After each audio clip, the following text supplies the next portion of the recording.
Yasu, everyone, and they are here. Today, I want to talk about something a little important. Now, you probably came here because you want to know how to get started in the world of digital illustration, but you may have realized that this field is absolutely massive. So many programs to choose from, and you probably just don't know where to get started. Well, I've been doing this for about 7 years, and by no means I am certified, but I do have my own experience and tips and tricks. In this series, I'll go over programs to use, other artists to follow, and some art teachers who have their own teachings on YouTube. Young or old, this tutorial series will be easy to follow and even for beginners. Every timestamp will be in the description and the pinned comment. Here is how to get started in the digital art world of illustration. A quick disclaimer I want to mention is that these are all of my personal opinions. If you don't agree with these, that is completely okay. Let me tell you, there are a plethora of apps and softwares you can use for digital art. Lots that are free, subscription-based, or one-time paid, but you must be wondering which one is the best. In this video specifically, I'll be going over the ones that are either free, low in price, or one-time paid, no subscription-based ones. Let's start with the free mobile apps that you can use. Let's start with Autodesk Sketchbook. This is an app that is available on Android, iOS, and PC, and even tablets. It is free to use, and it is very useful for sketches and paintings. Pros are there are a lot of different pens and brushes to choose from, and very easy functions. The cons are it's not very good for full renders, and it's hard to undo and redo. The user interface can be kind of confusing and frustrating to learn. There's like a little bit of a learning curve, but all in all, I give Sketchbook like a 6 out of 10.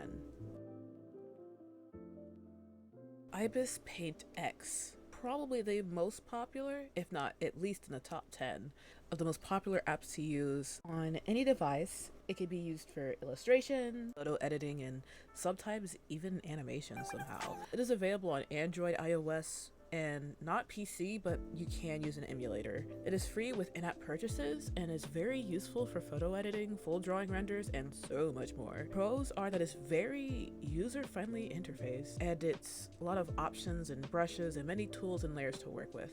Although a con is to get all the brushes, you either need to watch an ad and you'll have it free for 18 hours, or you have to buy it. Other than that, that's all the cons. I'd give Ibis Paint a perfect 10 out of 10 if it wasn't for those cons, but I'll give it an 8 out of 10. Definitely one of the best. Medibang Paint. Pank? Okay. Medibang Paint is probably second to Ibis Paint in popularity, at least mobile-wise. It's available on all devices and is free to use. Very good to use for like webcomics and comic making if you want to make those on a mobile device. Some pros are lots of brushes to choose from and a user-friendly interface, although there are a few cons, mainly the ad that will pop up when you first open the app, although this is just once. The text tool is very limiting. In general, it's a 7 out of 10. Not my cup of tea, but you can use it for webtoon making. This is where you may have your pockets suffer. There are probably more PC programs than mobile ones, and with such, you will need things like a good CPU, drawing tablet, and of course, a good program for what you want to do. Paint Tool Sai at a certain point in time was the go-to for beginners. It is $50 as a one-time payment and you get to keep it forever. I have used this before and sometimes still use it for paintings, illustrations, and small comics. Let's get started with the pros. You can make custom brushes and make various sizes of canvases, very user-friendly interface, and easy file and layer management. Some cons are, though, is that there is no text tool, so not really recommended for professional comic making. Starting brushes are limited, and there is no free trial or free version. I'll give it a 7 out of 10.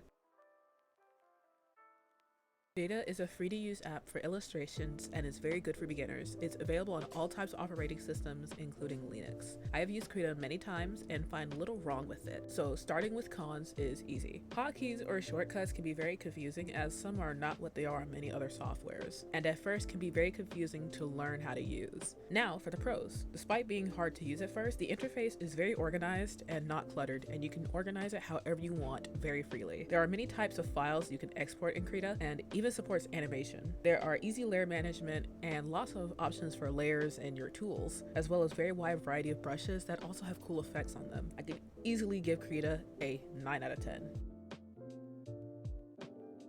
Studio Paint is an app that has many options to it. You can buy every version with a one-time payment. Pro version is $49.99 and the X version is